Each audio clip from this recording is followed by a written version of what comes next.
All right, good morning, everybody. Welcome to Universal Furniture. Welcome to the Learning Center. My name is Neil McKenzie. I'm the Senior Vice President of Marketing here at the company. And if it's your first time here, welcome. If you've come back this week, thank you. We would love for you to explore all that we have to offer. We are a whole home resource. We have new outdoor collection on floor 3. We have 2 new introductions, interior collections on floor 2. And then on the ground floor here, you have special order offerings that you can check out. And be sure to check in at the front desk. They can also get you set up with a scanner, so you can go around, scan things. You'll get an email of anything that you saw that you liked, so scan away. We also have the Designer's Lounge, which is based on the first floor, and there's some fun little activations happening there, including a pottery pop-up. There is a beauty bar, so if you want to get your hair touched up before our party tonight, please do so. So that's at 5 o'clock. So enjoy that. And then the events that take place in here, if you signed up for one, the good news is you're going to get an email in a couple weeks with a recording to all of them, so you can watch those in your free time. So I'm going to hand it over to Jen Sigma, who has this great panel, which I'm sure you guys will walk away with a lot of tidbits on some things that can help your business online. So Jen, thank you so much. Thank you, Neil.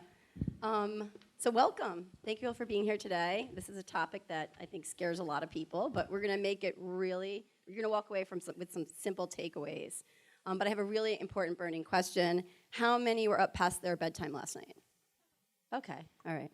So we now know why, this was like fully booked, and now we know now where the other folks were this morning. But welcome. We have a wonderful panel. We've all worked with each other before, so there's a good conversation here today.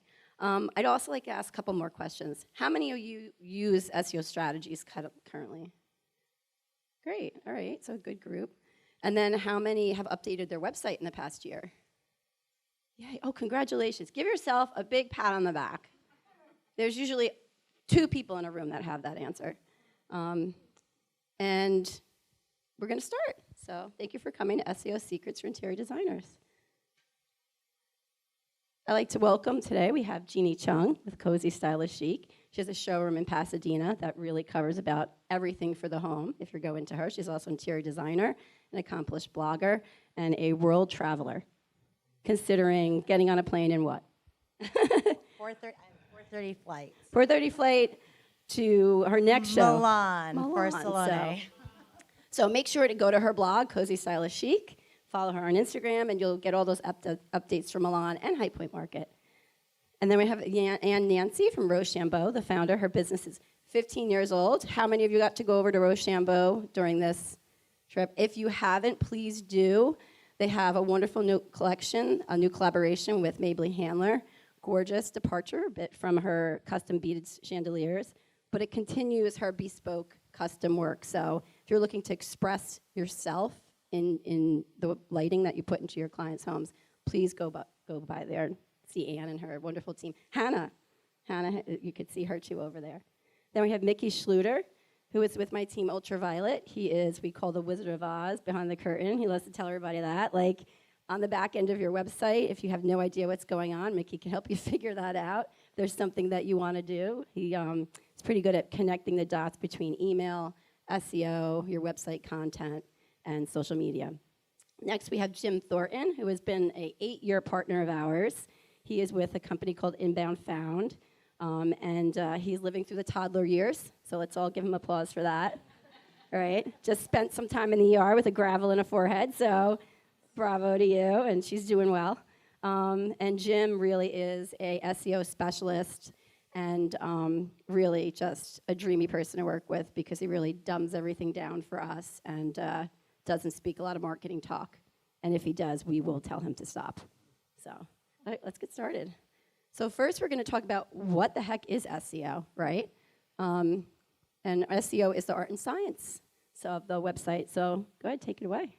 Yeah, so just for starters, SEO is the art and science of making web pages more visible for search engines and improving your ranking on the search engine results page.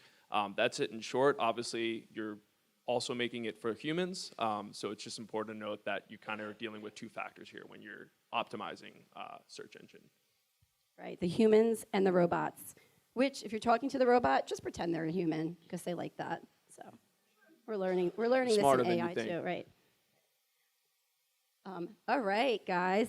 I wasn't going to share this slide, but then Ann and Jeanne were like, share it. I'm like, oh my gosh, they were so into it. But they're very special people. So hopefully you appreciate this too. Jim, do you want to tell a little more about the periodic table of SEO elements? Yeah, this is just fun because it looks really intimidating. So it feels like this talk is going to be, like heavy duty. But there's just a lot that goes into SEO, right? And I feel like we all know that. And basically anything that Google can determine about the web, any sort of footprint that might exist, they are able to figure it out. So even if you're just mentioning Architectural Digest on your website, they will understand that entity is associated with, they'll know what you mean. So everything is semantic. There's a lot that goes into it. Luckily, you don't really have to think about any of this. I mean, it's fun. You'll have it in the slides. You'll be able to get a magnifying glass out and see it. But Or if you we'll go to the give next, you a link. We'll give them a link, right? yeah, absolutely. But if you go to the next slide, yeah. So this is Google's EAT model. Is anyone familiar with this? Okay, great. So this is basically how Google's been trying to get away from just links as the main signal for whether or not your website is quality, like other people linking to your site. If you have a link from the New York Times, then you're considered to be more authoritative than someone who doesn't, for example.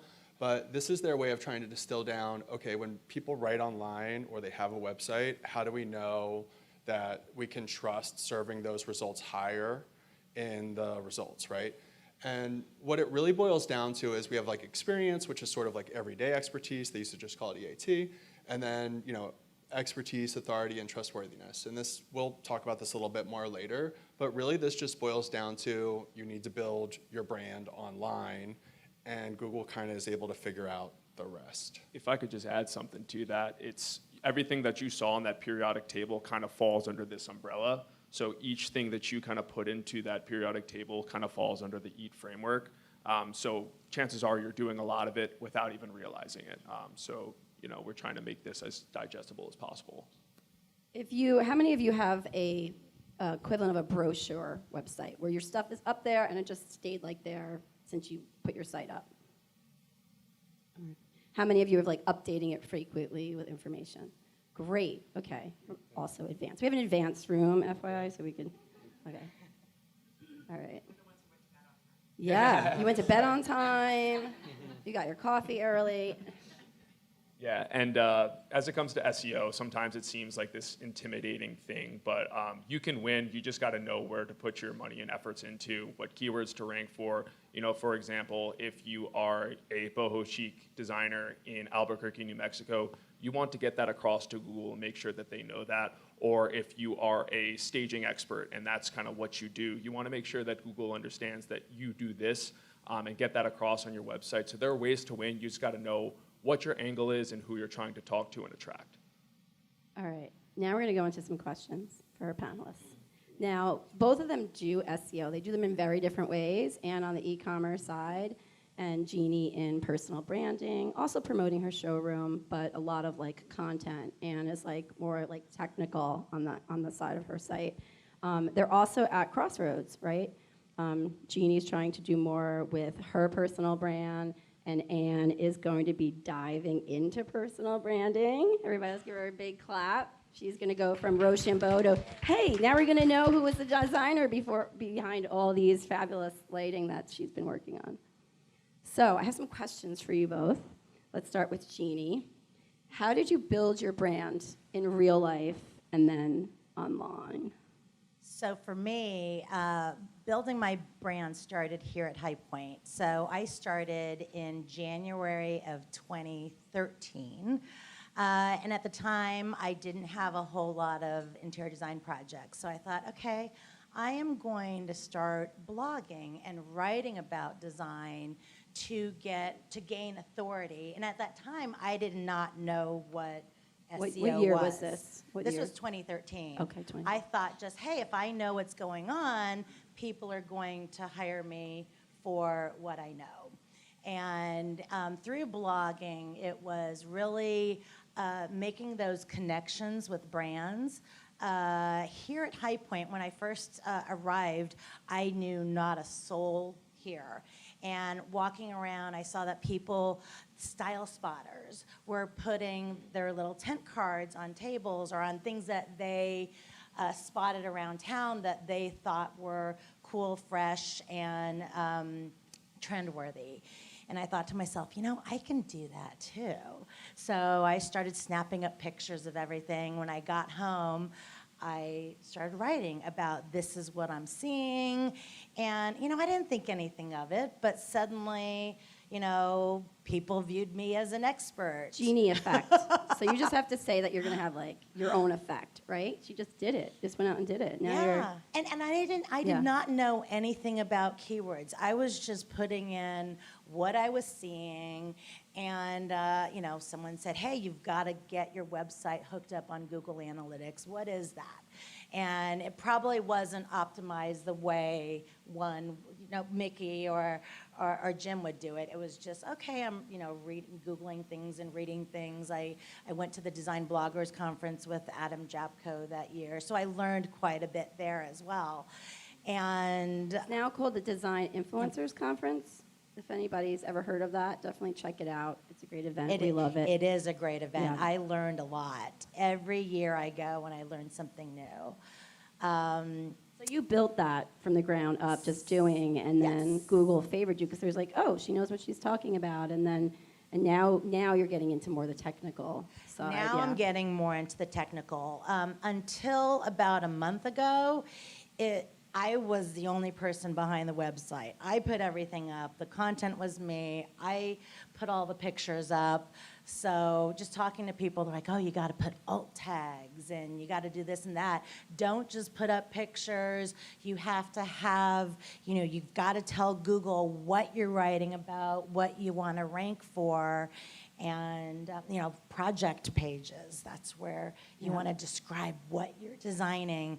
And you will, at least I know, watching Google Analytics, I'm like, what is going on? Where are these hits coming to the website from? So it just happened organically. And I never paid a cent for SEO or anything until I hired somebody to redo it at the beginning of the year.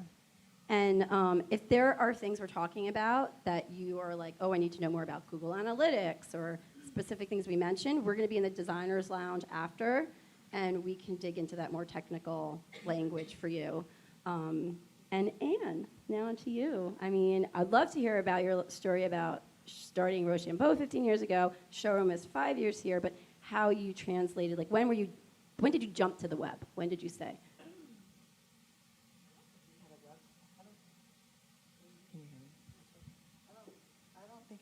We had a website until we started in January 2010 at the New York gift show. And really for the first 3 years, we were just doing gift shows. That's how we were marketing ourselves. And there are some things we want to pull out of Anne and share with people when she's comfortable, but we're going to kind of hopefully have permission to tell them about your story, how you started, like in New York. Oh. With the fashion show and the jewelry and That's maybe for another time. But because that wasn't Rochambeau. That was the jewelry. That was Y Design. Y Design was a jewelry line I was doing, and then that turned into a lighting company when I was in New York. And then Rochambeau came later. Rochambeau. After children. After After but the you baby. have this. She has this great history. And we're going to figure out how to tell it, for a long right? time. Because that would be like an interesting part of your We can SEO do that story. next year. Yeah, next year, TBD. That's too Go to her long. website next year, and we'll see that story up there. But e-commerce, how that kind of But started. really, like I'm trying to remember. I think we started trying to do a website like year 2, and it wasn't like to purchase any. It wasn't something to shop on. It was just kind of what you guys do, maybe more just showing people our work and what magazines we had been in and press releases. It's like and a things like brochure that. site. More, yeah. Exactly. And then that kind of grew, and as the company grew, we realized that we needed to let people buy from us. Because we've always been very designer driven. We are in some stores. We're not a huge we don't have a huge retail presence countrywide. We're mostly in designers' libraries. We don't, we do showrooms, some like lighting showrooms, but mainly our business is 80% designers. So we really wanted to cater to you guys and let you purchase directly from us at this, at the same discount that you would get at your local stores that would extend that to you. So, but that took a long time. I mean, it has taken, it is a long process, of which I do really understand much of it. So yours was just focused on product, talking about the product, and talking to the designer. But Yeah. you have been successful, I think, because there was a focus, right? There was a focus with the work that she did. It wasn't just spaghetti marketing. It was like, we know who we're talking to, and this is what we're going to do on our site. And I think that our even challenge today is trying to convey the fact that we can customize everything to the consumer, to people who don't know, who want to who go on the website and just buy a 18-inch Malibu or whatever it is. They don't know. Most people, it's hard to convey that. Yeah. That's what we're working really hard on trying to figure that out. Well, I want to chime in just because I took a look at your site, under the hood, and the amount of searches you get just for Rochambeau as branded searches is thousands and thousands a month. And I think those searches are coming, it's wonderful. To get to that point where it's your brand that is getting searched more than generic terms for different types of lighting, that means you're pervasive, right? To an extent with a market. And Google knows that it's designers that are searching your brand. So not only are you an authority in this space, it's very clear what space you're an authority in. And we were talking to a designer last night, and she was telling us that she had used some of your stuff a couple of years ago, and the experience of being able to customize, she just couldn't talk about it enough. She was amazed that you would send a sample of something custom that they could put right in front of the client and be like, this is what I mean, this is what I'm talking about with this. And so I do think that building a brand offline, you can't help but have that translate online effectively, where you're starting to demonstrate some of that expertise and authority just naturally. Again, Google can pick up on that. If you're getting searched thousands of times a month and another lighting company isn't, you can rank for basically whatever you want to within your area of expertise. And we could have recorded her and put that on the website. I mean, her passion about that and getting the stranded beads and being I'm going to sell a $10,000 chandelier to someone, they want to have a hand in it, right? They want to know why. And then when I bring them a strand of beads and explain to them, they could pick the colors they want and the positioning they want. That was mind-blowing. So expressing that on the site is something that really kind of adds value. And the same with all of you. And if there's something that you offer individually that's more unique. All right, we're going to hop to the next slide. Oh, I hopped already. All right, we're all at High Point, right? So we just had a big event. You're running around doing 5 million events. We've all, how are you going to leverage this event for SEO on your site? What is the next step? I know for Anne, we're going to talk about the event and what to do next and continue the story a bit. But Anne, is there for High Point itself, other ways you'd like to share the story and the collaboration with Maybelline Handler online in Rochambeau 2.0 on the website? We're working on a blog. Yeah, Something. yeah. Yeah.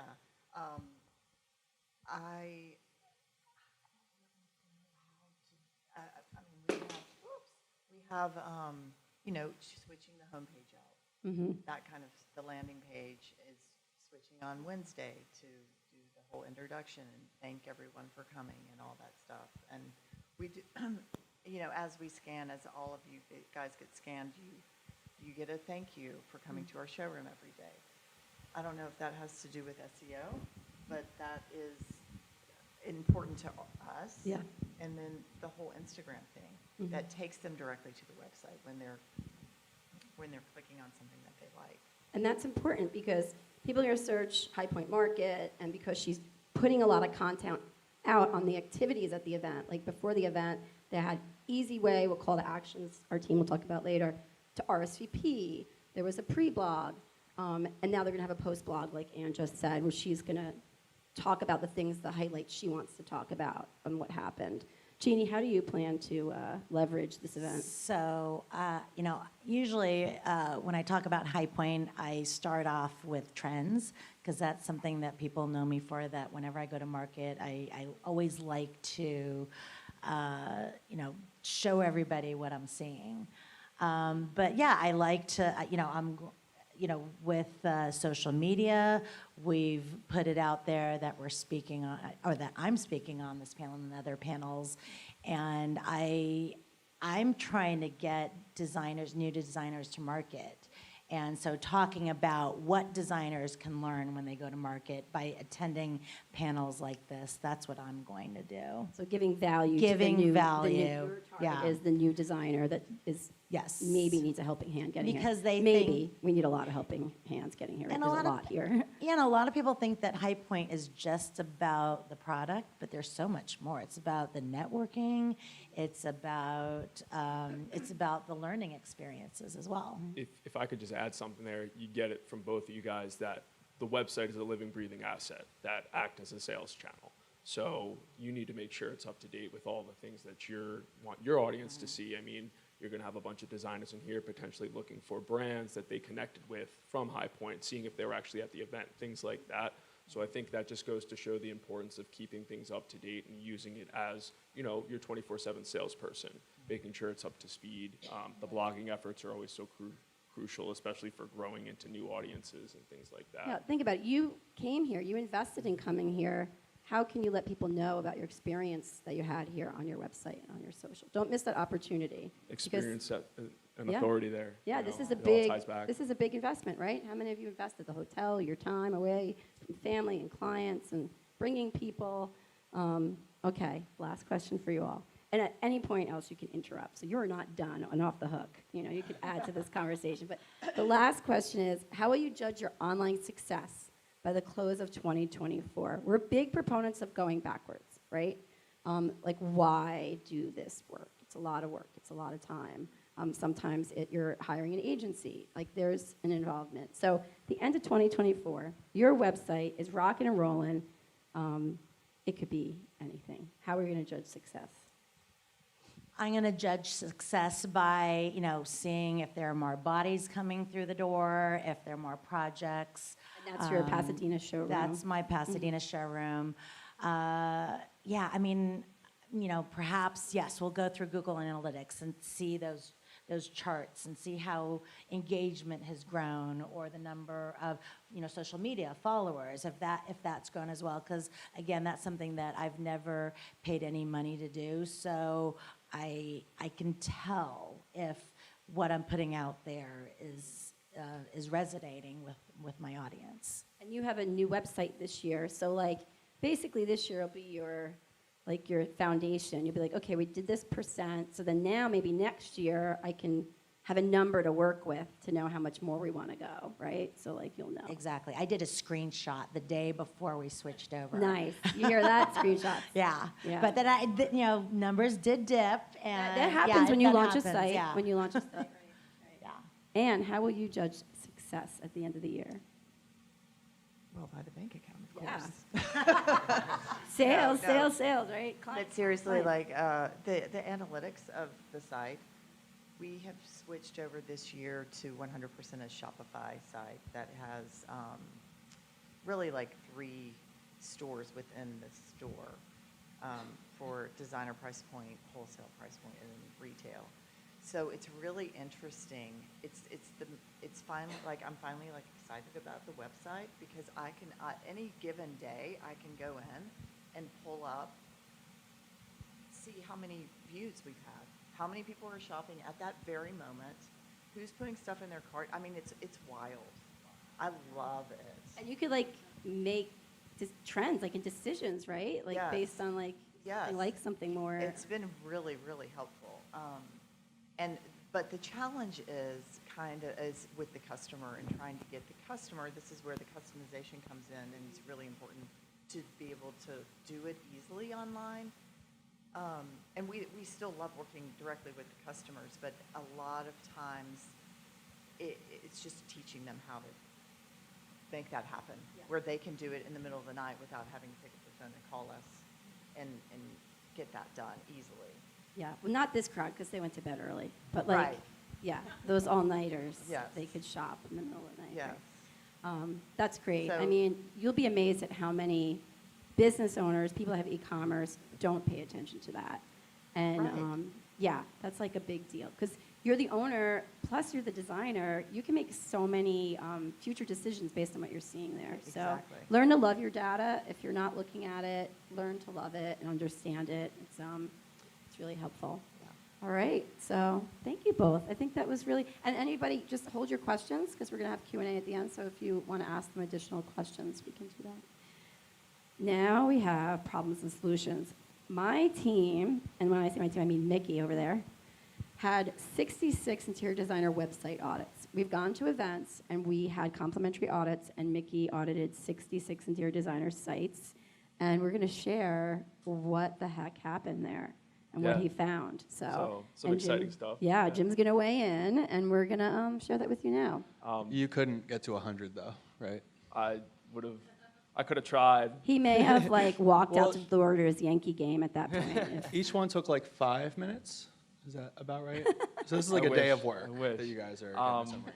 But you got to know what you got to know, right? We're all about the data, so we invested in that work, right? And Like three months, right? 3 months to get through all of them. It was probably about 20 a month to just Yeah. get through. So he'd going do through each client one work, he'd thoroughly. do some audit work, he'd Yeah, do client, go to going Yankee through, game. and because you want to provide value when you're doing it, not just give something that someone else online could do for free or something like that. So we were taking our time, really going through it thoroughly.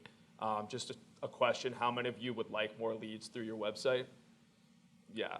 So the stuff we found was just quick ways and quick wins that you could kind of implement on your site without really having to invest too much time, money, or effort into it. And just quick things that I was seeing that were super helpful and were missing from a lot of designer sites. So we'll go through it right now. Like website unclear on who they serve. Yeah, this was a big problem, and something I saw as a common theme was that a lot of designers had a problem identifying who they serve or who their target audience is. And to that, I would say, I looked at your website, I saw that you're a boho chic designer and you love sharing these types of projects, but it's not anywhere on your site, so you're not attracting that clientele. You're not giving Google the recognition that I'm a boho chic designer, or if you're a staging expert or something like that. Sometimes this isn't thoroughly gotten across. So it's important to make sure your messaging is clear about who you want to serve, and then on top of that, that you're putting keywords that are relevant to what your audience may be looking for. So if someone's looking for a home staging expert near me, you need to make sure that you're a home staging expert, and that's listed on your site. So that's kind of a big thing.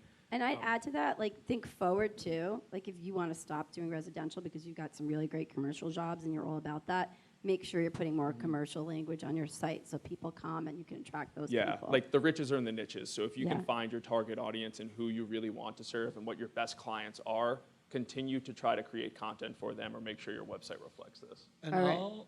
I'll just add on that last one. I think it's really important to note that as things change quickly enough, like every few years, things can really change in terms of the landscape of how people are searching online. It's actually not that hard for you to own a topic or own an aesthetic because no one else has owned it yet if it's new, right? And so as that's happening, you can sort of say, look, I'm going to like really specialize in this direction now. get a Biophilic foothold. design. We're What's seeing that? a lot of people searching for biophilic design now, right? Yeah. Sustainability. And it all ties back to the EAT framework of just showing you're an expert, an authority in your specific space and really owning that space. And it's something you're probably doing, when you're talking to clients or meeting people face to face, or just make sure it's got across digitally. I would ask really quick our speakers, and how would you describe your collection, like as a whole? I know you've said feminine a few times. Ask me that. Yeah. Boho chic Oh, chic. is a big one. Sustainable, that was a real big reason for the way that the product started, was the sustainability of all the materials we were using in the beginning. That was like way before anybody else. Like you were like, I Yeah. couldn't find this. We I'm were gonna- definitely, we invented the whole like hemp wrapped frame and all of that stuff. And we still use the hemp to this day because it is a sustainable product. So all those kinds of things. Like we were just having this meeting a couple weeks ago about how we really were trying to really push hospitality and get that program going more, because we really, that's just, those projects are so much fun, and we just haven't been doing enough of them. So that is one thing that we're trying, like adding to our search engine, the wording, and It's like a all lane or that. avenue that you can attract. Exactly. Like, That's Yeah. great. Yeah. Jeannie, would you say there's any specific focus? So for me, I mean, I have discovered that our ideal client is one who collects art. So, and I have not put that in our website, but I do need to, because I've realized that, you know, one who values art will value our time, and there's no like price tag on it. That's by the end of 2024, you're like, we're going to have Yes. that on our I mean, I have all these great ideas. I just haven't. I Yeah. haven't implemented them all. But they seem pretty focused. They're pretty yes. focused. Yeah. Yeah. Problem. I'm invisible online. I don't know where to start. But that's like none of you, because you all said you know what you're doing in SEO. But like we're going to cover it for a minute. I'm Yeah. invisible. I feel like, so this 95% under 10 is really worth pointing out. So this is 95% of searches in Google are searched under 10 times per month. So like 0 to 10 times per month, which means that literally all searches online are like long tail searches that are not necessarily being targeted by big brands. And so if you're just starting, or you're writing, or you have a million ideas that you haven't implemented yet, like it's really just a matter of like putting the work in and starting, you know, like writing articles about the things that you're seeing or what you're thinking about or thinking through writing. And a lot of it will just happen naturally in that long tail where you want to live anyway, right? Like you want the art collectors, you want, yeah. Now we have users don't know what you want them to do. CTA, marketing word, means call to action. Mickey, you want to tell people a little bit about? Yeah, so this was pretty common. What I was seeing is that a lot of designers weren't telling their audience or who's coming to their site organically cold what they want them to do, whether it's get in contact or, you know, inquire about it. That was one thing I saw too, is that the contact us, you know, that's a direct call to action, but sometimes people would put inquiries or things like that. You got to think, you know, monkey mind is what we call it, where you're thinking about how someone would actually want to move forward with taking an action, and contact us sounds more direct than inquiry. It's a little more, okay, this is what I want to do. But the call to actions also were only, you know, hidden kind of in the menu navigation, not on the home page, not throughout the site. You want to make sure that you have calls to action on almost every page so that people can easily get in contact with you or easily perform the action you want them to do. And this kind of ties into this next problem, which is the website is tough to navigate sometimes. I don't know how many of you actually have a website that has a sticky navigation, which means the navigation as you scroll stays up top. If you do, kudos to you, but a lot of designers I was seeing did not have that going. And that's kind of a pain point for some people. Imagine you scroll all the way through a site, get to the bottom, and you, okay, I want to see more about this person or click on or get in contact with them, but then I have to scroll all the way back up to the top to just do that. That's kind of a pain point. You're making the process a little more difficult for them to get in contact with you. And you're probably saying, why does anything like this matter to SEO? It's all about keywords and words, but it does, because Google says, well, if they can't get around your site easily, Well, you're not. Yeah. You'll see if you're ranking for these things and Google's saying like you're an expert in this space, but people keep bouncing away because they don't end up moving through your site, then you'll start losing points in that ranking because your site isn't optimized from a technical standpoint. So that's another discussion, you know, going technical. You said versus, points. What does points mean? Well, points ranking. Yeah. So yeah, you'd kind of be penalized for, you know, not having a smooth user experience. It's almost like school, like your Yes. teacher's Google. Yes. Like I'm going to get all my points in, my so brownie yes, points. you're creating great content, but if people can't navigate through your site properly, you're going to get penalized for it. I think we have, do we have about 10 more minutes or 5 more minutes? We have, Yeah. I think this We're one doing is an good. important one because this is exactly what Jeannie was touching on before. Project and product descriptions. How many have this projects on your website? Okay, I'm going to let Jim talk Yeah. about this. So this one is, yeah, interesting. This came from Mickey's like research on doing the website audits that just project and product descriptions were missing. Like people have photo gallery websites. And I think that's important to note because you get started, you create your business card or your brochure style website, and then you add these photo galleries and you're thinking, I built my website for these warm leads that I have or these prospects where I want to like go, give them my card, show them my work, right? And then that legacy of what your website was like sticks around forever instead of you going back and saying, okay, no, I'm actually having cold traffic coming to my website now. They don't know me at all.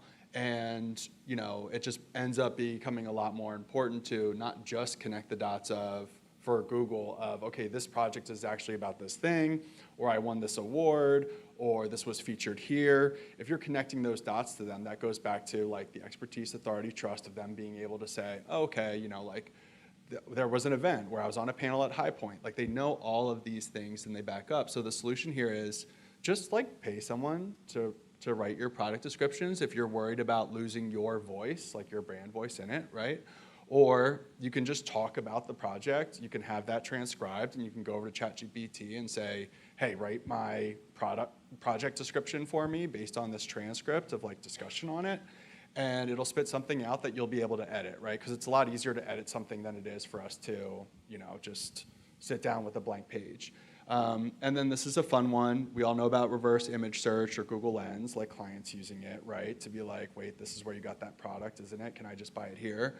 But you can take your project photos, you can like upload them to images.google.com and see what Google or what other results that Google sees that are similar, how people are describing those things. Like what are the titles on the pages associated with those to get a sense of like how people are thinking about these things and writing about them online so that you can use that language to connect the dots for them to get back to your website. Because again, 95% of searches online are like just being searched once or twice or 3 times a month. It's really important that you're doing that. And whether it's products or projects, it's all pretty similar. And then also for your projects, what solution did you solve for your client? Because other people are going to have an issue that you solved through that project. Why not tell them about it, right? All right. This is a fun one. Jim's going to do a little exercise with Anne here. We have a beautiful Rochambeau piece, and yep. Yeah, like how would you describe this? Like as the expert and the creator. It's a bird cage. Yeah. It's not an earring. It's not an earring. They're getting it all wrong, which is why we need Anne. What? It's not an earring, like a dangly Oh, earring. could be. I just mean because we don't have the context of the size or where it's from, So the words I think we used for this were hemp wrap, brass, bamboo, Japanese lantern, tassel, natural. They might have put some more in there, but that was like because when we do these new ones, we sit there at our conference table and just try and like write down all the words that people would search for, right? Oh, that's brilliant, yeah. One thing we've done in the past with a client is strictly for that. We recorded everything that you're saying, that whole discussion, and like Jim was saying, if you can find something to transcribe it, like I use Grain, same with Jim. It's a little app, nice for all your Zoom calls to record and have a transcript. You throw it into ChatGPT, you have a perfect product description based off all the stuff that you're having at this roundtable discussion. Right. And it's excellent to put on your brilliant. site. Okay. And if I was searching for some Japanese-inspired pieces for my home and I came across this, I'd be like, bingo, right? Right. So it's important to have that information in there and not have Jim write earrings or Baroque. Earrings has come up a lot in Rochambeau though lately, hasn't it? It has. Well, it all full circle for you. I mean, and everyone, how many of you have seen someone talk about their lighting collection as jewelry? It is jewelry for the home, but Hardware, Yeah. so I don't know if you're sick of that, but it is true. No, it's I mean, true. It's true. It is. It's true. But this piece is beautiful, and if I was updating my pagoda, my home, my Frank Lloyd Wright home, Exactly. right? So, all right, let's move on. Problem? Let's see how many more problems we have. All right, we're gonna run through. We have a Just lot. got 3 more. We have 3 more. Okay. Yeah. Let's go to this one. No credibility. One more back. Unclear why people should hire you? Yeah, so this kind of goes back to what Jim was saying with product descriptions, as well as going into getting your personality up front on your site. These two have done a wonderful job of getting that across, but what I see missing is that value proposition of why me versus other people.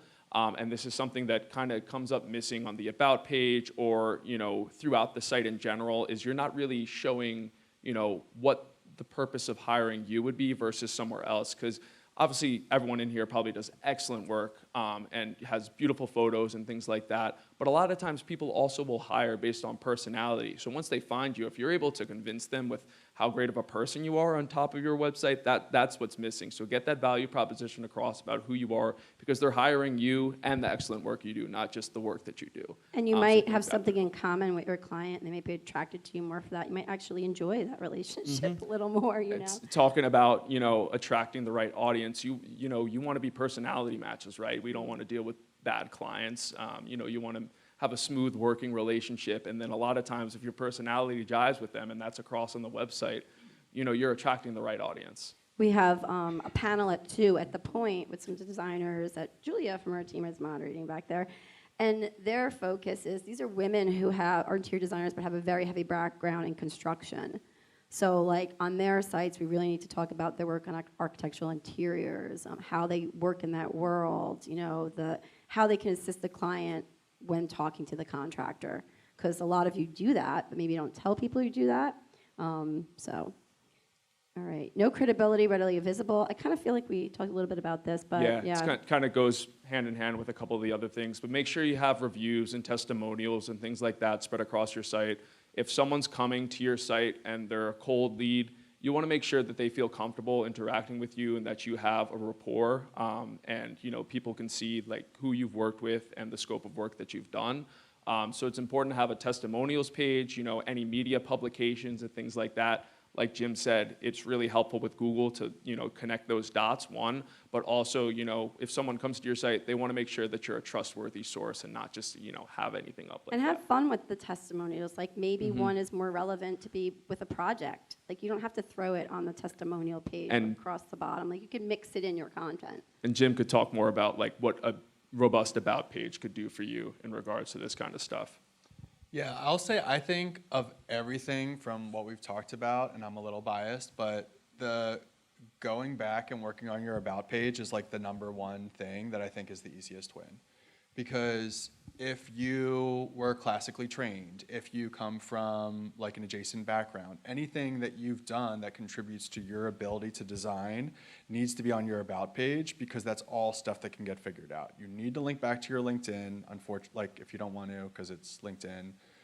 I understand, but like That's you need to link Jim back. is not on LinkedIn. Yeah, because it'll know like what It is. schools you're associated with, what institutions, what awards, what like all the dots get connected, right? So anything you've been featured in, maybe you're not. I like personally do not like to do those things or put those things on there. So maybe like have someone do it for you, but that's just like. It's really Brag about yourself a little bit. No, it's really a value add, and it really checks the box on the EEAT stuff we've been talking about. And I believe this is our last one for today. Not showing in Google local results. This is another one. We can just like very quickly. You probably have a Google My Business profile. If you don't, set one up. That's an easy win. You want to optimize it for like your locale, because you want to be like searched where you are geographically, of course. You want to get referenced locally, like any local publications, Chamber of Commerce, anything like that that you can do. That's really beneficial for rooting, like I am, in this community. I'm doing things in this community. Name, address, and phone number being the same across everything. If you changed your brand name or you changed your URL or your phone number's changed at any point, Google's going to be a lot less confident to serve you higher in that map pack, because they don't want to send someone to a broken URL or the wrong phone number or a storefront that's closed. That's like the last thing they want to do. So you're going to end up on the bottom if that stuff's not consistent across directories on the web. Reviews, I don't think you need, especially as interior designers looking around, I don't think you need a lot of reviews. I think if you have like 10 5-star reviews, you're all set. You don't need to worry about cadence of reviews. I mean, the big brands have to worry about that stuff, quality, quantity. But really for you, it's like just ask a couple of your closest clients if they'll write you a review. I think it's pretty yeah, straightforward that way. Speaking of which, here's Cozy Stylish Chic. There's her Yeah. Google. 7 reviews, and she's closed because she's here right now. No, this was from another couple days You know, ago. one thing that I want to ask is, so I had all 5-star reviews, and then I had one client who Yeah. I fired, and she said, you know, I am going, because she was impossible to work with, and she said, I am going to sue you just so that you're going to have to spend money to defend yourself. So she's just a really nasty person, and she left a 1-star Google review, and she left Is that her. why you have She's like yes, the best except for a half She there? left her name and her phone number and said, "Please call me for a referral," but forgot to fill in all the digits. She has a 9-digit phone number. So I'm like, you know what? I am not even going to answer that. Normally, one would answer if there's a bad review. Sorry for your experience. Although you would have some generic that other people could see and see that you're. Yeah, but you know, my thing is like, how do you contact Google and say this is totally bogus? If you Google the woman, you'll see how many lawsuits she has. So, and other designers too. So I think we saw can't- that one too. Honestly, when I looked at it, it looked like spam. Like Really? this person like looked like a spammer on your reviews. It didn't Yeah. look legit. Good. So there could be a Yeah. case for Do you- contacting Google. I just kind of like that it's not like all 5-star Yeah. reviews, honestly. I think that that's like more real, and you're not going to get along with everyone. I Yeah. mean, personally, like if it's a big brand and they have a reputation management problem, I'm like normally not going to want to work with them because they're just like really tough to work with. But like you could drown it out with a bunch more reviews, Yeah. right? And get back up to 4.9, and it's like buried down there. But I think anyone that's going to actually read the review is going to be able to read between the lines. I don't and think you see, can like, even rue it. She Maybe just this said, like, person was call having a me, bad right? It was day. like- She said, yeah, she It's said, like- call me for a referral, left a phone number but missed a digit. Yeah, that's. Yeah, it just looks like spam. I think you're all set. And I yeah. did not even want to engage in a conversation because she's the kind of woman who has to keep it going. And I'm like, you know what? I'm just going to leave it there. No one's going to be able to call her. And if I respond, I thought it was spam. Thought it was spam. yeah. Okay, good. Awesome. Thank you all so much. Thank you to the panel. We so appreciate your insights and your expertise. And again, we're going to go over to the designer labs, give a little bit of time to set up, get yourself some coffee, some tea, and we'll meet you over there. And have a great market. Have a really great market.